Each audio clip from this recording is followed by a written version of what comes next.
What we are very concerned about as we go forward is certainly the goings-on in this building with regard to the fact that we have about 4 days left, 5 days left, 5 working days, if you will, and we are not close to solving Connecticut's budget problem for 2011.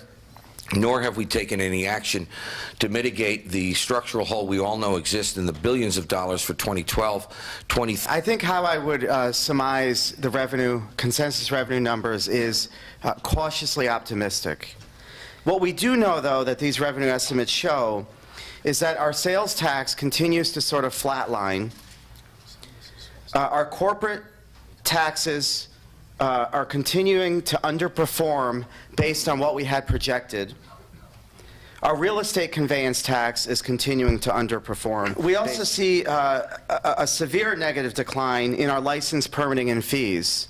And so what that indicates is that businesses are not opening up their doors. We aren't seeing new permits being applied for, new businesses being created, but rather we are continuing to see a decline in those areas. So while we are optimistic that the state has some additional revenues that may be able to help offset the massive deficits that we're already in, looking at the other revenue indicators, we're still seeing some significant declines that really give us pause and concern. And Thank you. I think the message today is, and how do you explain this to the people of the state of Connecticut who have been learning and reading about our budget deficits, is that we thought we were going to lose $10 and we may only lose $9. We're still losing money. We're still looking at structural budget deficits which will cause problems for our state for the next 3 to 5 years. Basically, here's the deal.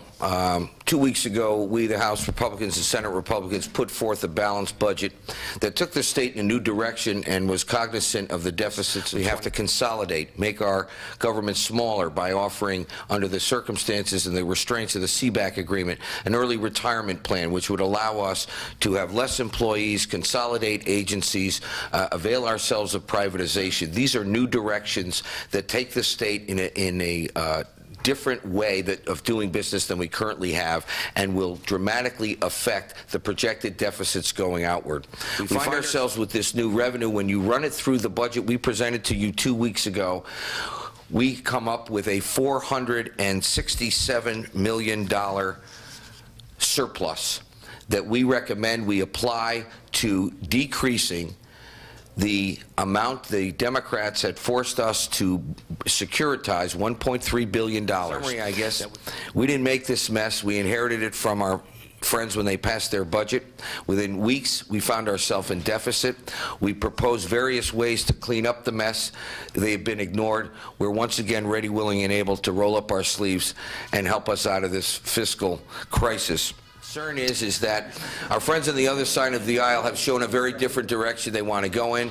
Just yesterday, with this knowledge, they passed a hotel tax. It's my understanding they're still working on increasing the estate tax and various other taxes. But frankly, my fear is that they could patch together with this new revenue a deficit mitigation plan that gets us out of 2011, possibly without raising taxes. Say they did their job, get out and campaign.